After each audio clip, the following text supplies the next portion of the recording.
Sri Sai Satcharita, Chapter 22. Rescues from Serpent Bites. 1. Bala Saheb Mirikar. 2. Babu Saheb Bhutti. 3. Amir Shakar. 4. Hemad Band. Baba's opinion regarding killing of serpents. Preliminary. How to meditate on Baba? No one has been able to fathom the nature or the form of Almighty. Even the Vedas and the thousand-tongued Shesha are not able to describe it fully. The devotees also cannot know but only look at the form of the Lord, for they know that His feet are their only refuge. According to the Hinduism, the earth rests on the head of a serpent, Sheshnag, who has 1,000 heads.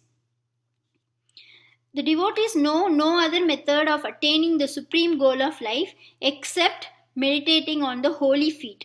Hemad Band suggests an easy way of devotion and meditation as follows.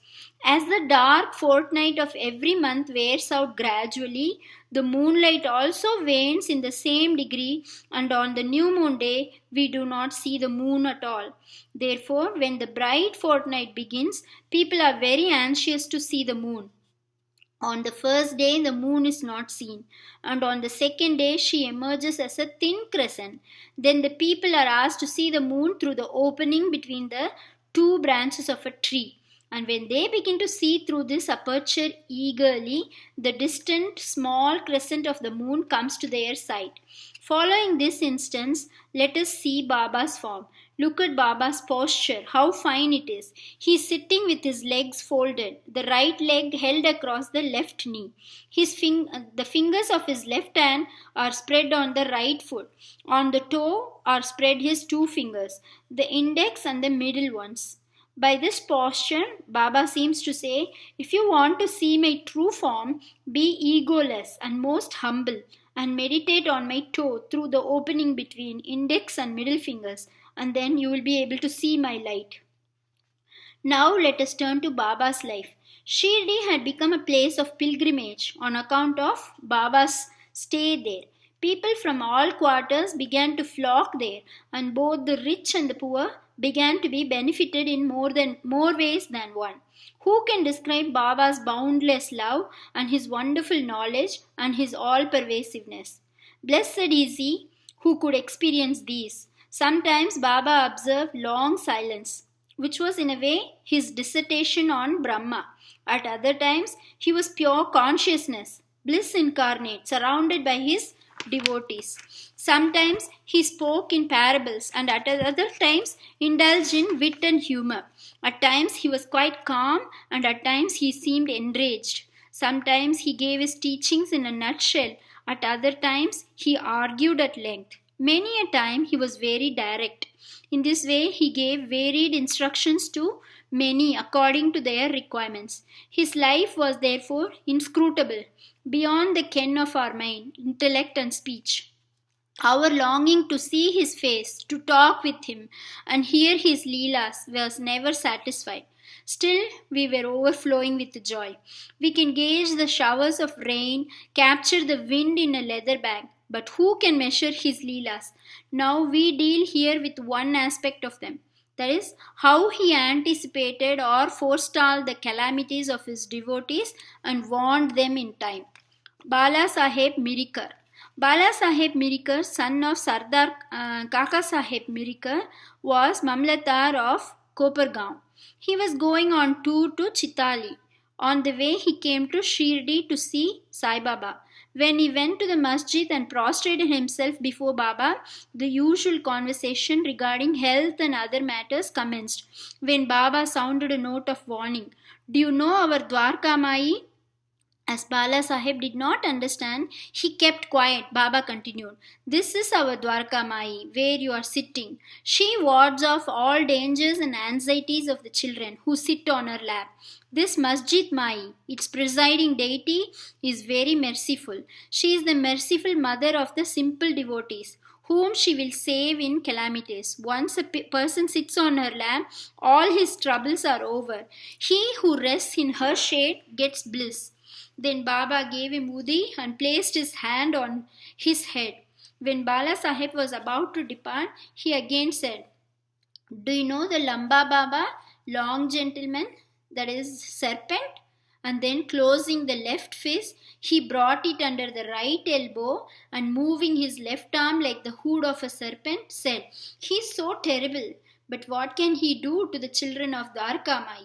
When the Dwarkamai, its presiding deity, protects, what can the serpent do?" All who were present there were curious to know the meaning of all this and its reference to miracle, but none had the courage to ask Baba about this. Then Bala Sahib saluted Baba and left the masjid with Shama. Baba called Shama back and asked him to accompany Bala Sahib and enjoy the Chitali trip. Shama came to Bala Sahib and told him that he would go with him according to Baba's wish. Bala Sahib replied that he need not come as it would be inconvenient. Shama returned to Baba and told him what Bala Sahib said to him.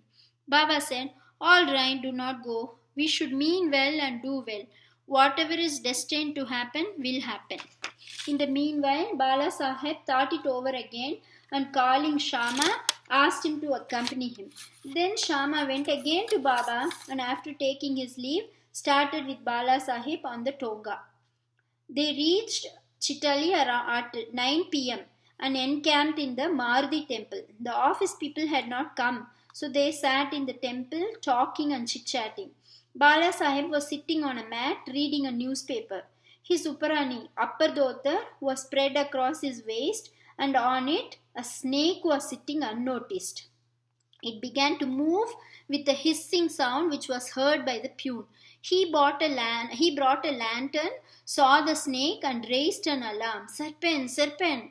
Bala Sahib was frightened and began to quiver. Shama was also stunned. Then he and others moved quietly and took sticks and clubs in their hands. The snake slowly came down the waist and moved away from Bala Sahib, and it was immediately done to death. Thus, this calamity which was prophesied by Baba was averted and Bala Sahib's devotion in Baba was confirmed. Babu Sahib Bhutti, a great astrologer named Nana Sahib Dengle, told Babu Sahib Bhutti, who was then in Shirdi, "Today is an inauspicious day for you. There is danger to your life." This made Babu Sahib restless. When they as usual came to masjid, Baba said to Babu Sahib, "What does this Nana say? He foretells death for you." "Well, you need not be afraid. Tell him, let us see how death kills." Then later in the evening, Babu Sahib went to his privy for easing himself, where he saw a snake. His servant saw it and lifted a stone to strike at it. Babu Sahib asked him to get a big stick, but before the servant returned with the stick, the snake was seen moving away and soon disappeared. Babu Sahib remembered Baba's words of fearlessness. Amir Shakkar. Amir Shakkar was a native of the village Korhale in Kopargaon Taluka. He belonged to the butcher's caste. He worked as a commission agent in Bandra, Mumbai, and was well known there. He once suffered from rheumatism, which gave him much pain. He then remembered Allah, God, left his business and went to Shirdi and prayed to Baba to relieve him from his malady. Baba then stationed him in the Chavadi. The Chavadi was then a damp, unhealthy place, unfit for such a patient. Any other place in the village or Korhale itself would have been a better for Amir, but Baba's word was the command, the chief medicine. Baba did not allow him to come to the masjid, but fixed him in the Chavadi every morning and evening. Every alternate day, Baba went to the Chavadi in a procession and slept there. So Amir got Baba's contact very often. Amir stayed there for full 9 months and then he got a disgust for the place. So one night he stealthily left the place and came to Kopargaon and stayed in a dharmasala. There he saw an old dying fakir who asked him for water. Amir brought it and gave it to him. As soon as he drank it, he passed away. Now Amir was in a fix. He thought that if he went and informed the authorities, he would be held responsible for the death, as he was the first and sole informant and knew something about it.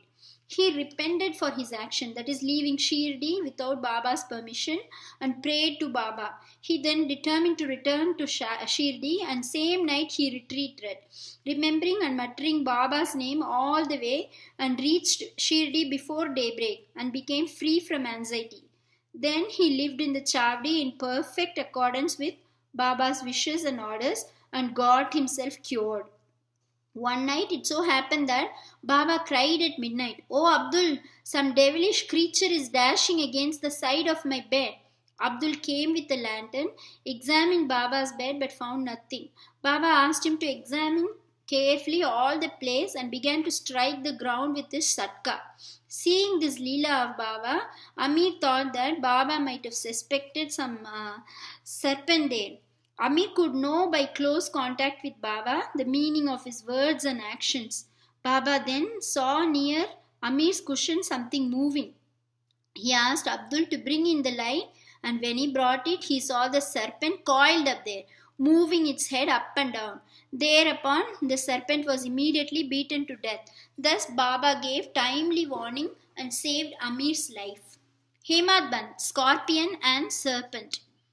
At Baba's recommendation, Kaka Sahib Dikshit was daily reading the two works of Sri Eknath Maharaj, that is Bhagavat and Bhavarta Ramayan. And Hemad Band had the good fortune to be one of the audience when the reading of the works was going on. Once, when a portion from the Ramayan relating to Hanuman's testing Rama's greatness according to his mother's instructions was being read, all the listeners were spellbound. Hemad Band was one of them.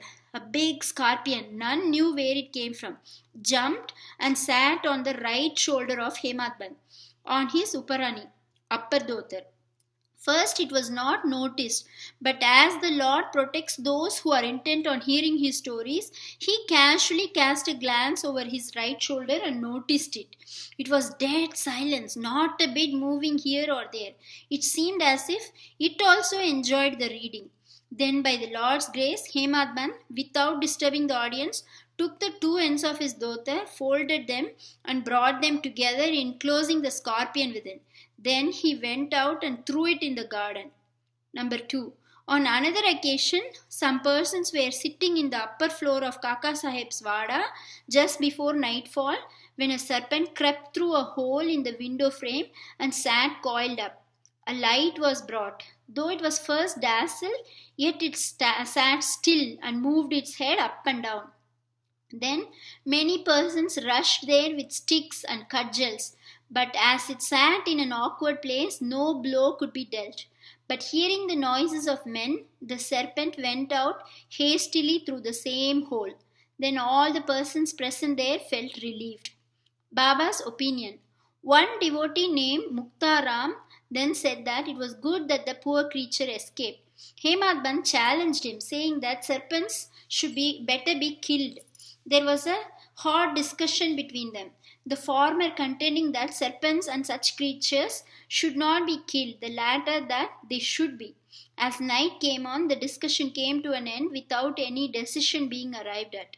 Next day, the question was referred to Baba, who gave a settled opinion as follows: God lives in all beings and creatures, whether they be serpents or scorpions. He is the great wire puller of the world, and all beings, serpents, scorpions, etc., obey his command. Unless he wills it, nobody can do any harm to others. The world is all dependent on him, and no one is independent. So we should take pity and love all creatures.